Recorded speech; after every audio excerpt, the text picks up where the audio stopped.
লেখিকা সুমনা চট্টোপাধ্যায়ের জন্মদাগ।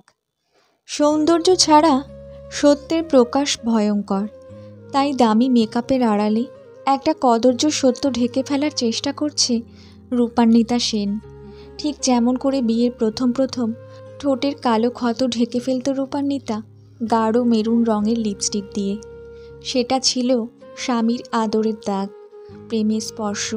কিন্তু প্রেমের স্পর্শ যদি এত সুস্পষ্ট হয়, তাহলে সেটা দেখনদারির পর্যায়ে পড়ে। এই কথাটা অবশ্য রূপান্বিতার বিয়ের পর মনে হয়েছিল। বিয়ের আগে সঞ্চয়িতা যখন প্রথম তাকে নতুন বউয়ের মুখের এই দাগগুলোর সম্পর্কে অবহিত করেছিল, তখন রূপান্বিতার মনে হয়েছিল এটা কি আদর নাকি অত্যাচার। প্রেমের প্রকাশের মধ্যে কি কোনো কোমলতা নেই? অথচ প্রেমের গানে আর কবিতায় তো অন্যরকম কথা পড়েছে রূপান্বিতা। প্রেমিক প্রেমিকা ফুলের বিছানায় শুয়ে পরস্পরের দিকে তাকিয়ে শুধু কাটিয়ে দিতে পারে কয়েক কোটি মুহূর্ত। সেদিন দুজনে দুলেছি বনে, ফুলও ডোরে বাঁধা ঝুলনা। ফুলের মতোই কোমল লাগে গানের সুর আর কথা। তাহলে স্বামী তার নবপরিণীতা স্ত্রীর মুখে আঘাতের চিহ্ন এঁকে দেবে কেন? তাদের প্রথম মিলনের ক্ষণটি, সেই দিনগুলি যাতে স্মৃতিতে অক্ষয় হয়ে থাকে, সেই জন্যই কি? কবিও তো লিখেছেন এর পরের পংক্তিতেই, সেই স্মৃতিটুকু কভু ক্ষণে ক্ষণে যেন জাগে মনে, ভুলো না ভুলো না ভুলো না ভুলো না। সেদিন দুজনে দুলেছি বনে, ফুলও ডোরে বাঁধা ঝুলনা। ফুল বিছানো খাটের উপরে শুয়ে প্রেমিক প্রেমিকা অথবা স্বামী স্ত্রীর যে প্রথম মিলন মেলা, সেটিকে অমর করে রাখার জন্যই তাহলে এই দাগ চিত্রায়িত করতে হয়। ওই জন্যই কবি হয়তো বারবার কাতর অনুরোধ জানিয়েছেন, ভুলো না ভুলো না ভুলো না। এ তো পৃথিবীর প্রত্যেকটা মানুষেরই অভিপ্রায়। তার প্রকাশ এত নৈর্ব্যক্তিক বলেই তো তিনি আমাদের সকলের প্রিয় কবিগুরু। রূপান্বিতার মামাতো দিদি সঞ্চয়িতা ছিল ভীষণ পাকা। লেখাপড়ায় লবডঙ্কা হলে কি হয়, এইসব ব্যাপারে তার বুদ্ধি খুলত সবচেয়ে বেশি। সঞ্চয়িতা ছিল রূপান্বিতার চেয়ে মাত্র 1 বছরের বড়। সঞ্চয়িতা যখন ক্লাস 12-এ পড়ে, রূপান্বিতা তখন ক্লাস 11-এর স্টুডেন্ট। ছোট মামার বিয়ে হলো তখন। মায়েরা 4 ভাই বোন, বড় মামা, তারপর রূপান্বিতার মা, তারপর টুলু মাসি, আর ছোট মামা ছিল সবার ছোট। বৌভাতের দিন সন্ধেবেলা মা, বাবা আর দাদা সবাই খেয়ে বাড়ি চলে গেল, কিন্তু রূপান্বিতা থেকে গেল মামার বাড়ি। সঞ্চয়িতা কানের কাছে মুখ নিয়ে এসে ফিসফিস করে বলল, কয়েকটা দিন থেকে যা রু, খুব ইম্পর্টেন্ট কথা আছে তোর সাথে। রূপান্বিতা গলা নামিয়ে বলল, কিন্তু বাবার অফিস কামাই হবে বলে মা আর বাবা যে আজ রাতেই চলে যাচ্ছে, দাদাও ওদের সাথেই চলে যাবে।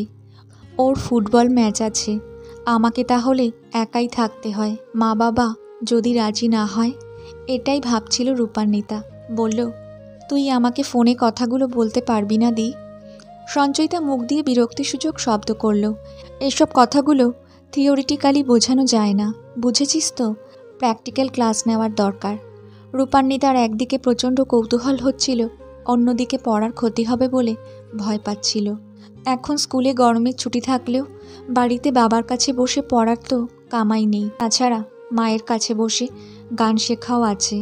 শেষমেশ ভাবল থেকেই যাবে। সেই ছোট থেকেই পড়াতে বসে বাবা সবসময় বলেন, মনকে আগে শান্ত করতে হবে রু, পড়ায় মনোসংযোগ করতে হবে, নইলে সেটা কেবল সামনে বই নিয়ে বসে থাকা হয়, সময়ের অপব্যয়। তাই বলছি, তোমার যদি এখন রান্নাঘরে গিয়ে ঠাকুমার কাছে নাড়ু খেতে ইচ্ছে করে, তাহলে আগে সেটা প্রাণ ভরে খেয়ে এসো, তারপর না হয় জ্ঞান তৃষ্ণা মেটানোর ব্যবস্থা করা যাবে। রূপান্বিতা বাবার এত কঠিন কঠিন কথা কিছু বুঝতে পারত না। তার তখন পড়ায় যে মন বসছে না, শুধু এটুকুই বুঝত। রূপান্বিতার কি দোষ?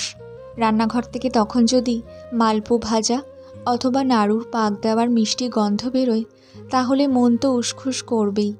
বাবা রূপান্বিতার মুখের দিকে তাকিয়ে হাসতেন। বাবা রূপান্বিতার মুখ দেখেই সব ধরে ফেলেন। তাই ছোট মামার বৌভাতের দিন দির দেওয়া প্রস্তাবটা বাবাকে না বলে রূপান্বিতা মাকেই বলেছিল, মা আমি এই কটা দিন মামার বাড়িতেই থাকবো। আমার তো এখন গরমের ছুটি চলছে, স্কুলে যাওয়া তো নেই। অষ্টমঙ্গলাতে ছোটো মামা যখন জোর খুলতে শ্বশুরবাড়ি যাবে, তখন আমিও ওদের সাথে ফিরব।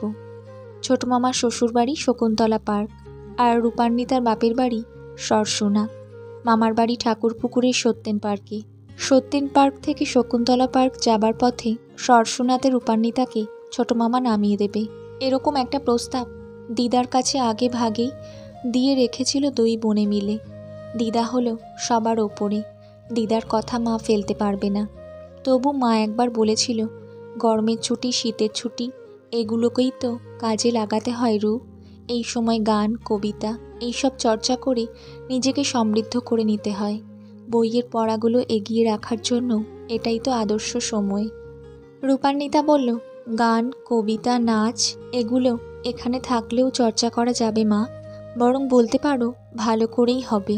মা বলল, গান অথবা কবিতার চর্চা কতটা কি হবে আমি জানি না রু, কিন্তু নাচানাচি যে যথেষ্ট হবে সেটা বুঝতে পারছি। রূপান্বিতা মাথা নিচু করে দাঁড়িয়েছিল। এত বই নিয়ে সবসময় বসে থেকে কি হবে বলু? মেয়ে মানুষ হয়ে জন্মেছে যখন, বিয়ে তো করতে হবে, আর তার জন্য একটু ছলাকলাও তো শিখতে হবে, নইলে আমার রু দিদি তার বরকে নাকে দড়ি দিয়ে ঘোরাবে কি করে? মা বলল, তুমি ভুল জানো মা, 16 কলায় পারদর্শী হলেও কিছুই করা যায় না। যতক্ষণ না তুমি উপার্জন করে নিজের পায়ে দাঁড়াতে পারছো, ততক্ষণ তোমার কোনো মান মর্যাদা নেই। দিদা বলল, তাই না কি রে বুলু? তাহলে তুই আমায় বল দেখি বুলু, কটা পয়সা রোজগার করে তুই জামাইকে দিস রে?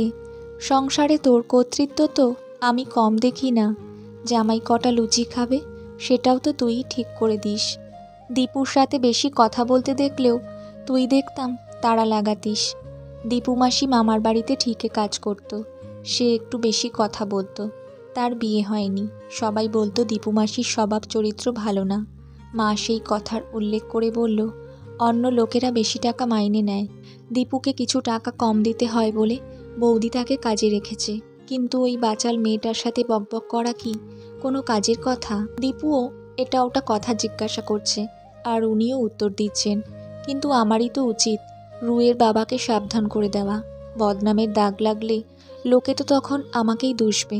আবার কতটা কি খাচ্ছেন, কতটা পরিমাণে খেলে তিনি হজম করতে পারবেন, সেদিকেও তার হুঁশ থাকে না। এরপর বাড়ি গিয়ে যদি তিনি পেটের অসুখে ভোগেন, তাহলে আমি তার স্ত্রী, আমি কেন তাকে দেখে শুনে রাখিনি? শাশুড়ি কি এসব কথা শোনাতে ছাড়বে আমাকে? বাবার ওপর মায়ের নিরঙ্কুশ কর্তৃত্ব ছিল, গোটা সংসারটাই যেন মায়ের ভয়ে তটস্থ হয়ে থাকতো। কে কত গ্লাস জল খেয়েছে সেটাও যেন মায়ের নখদর্পণে থাকতো। কোনোদিন জল একটু কম খেলে মা ঠিক ধরে ফেলতেন, গম্ভীর স্বরে বলতেন, তুমি আজকে খুব কম জল খেয়েছো রু। কী করে যে মা এত কিছুর হিসেব রাখতেন কে জানে। তোমার যখন বিয়ে হবে রু, তখন দেখবে তুমিও কত কিছু হিসেব করতে শিখে গেছো। বিয়ে হলেই মেয়েরা বড় হয়ে যায়, আর বিয়ের আগে কচি খুকি বলেই গাল টিপে দিত দিদা। রূপান্বিতা বলল, আর বিয়ের পর ছেলেরা কি হয় দিদা? ছেলে থেকে লোক হয়ে যায়। সঞ্চয়িতা কানের কাছে মুখ এনে বলল, শুধু লোক নয় রে, অসভ্য লোক হয়ে যায়।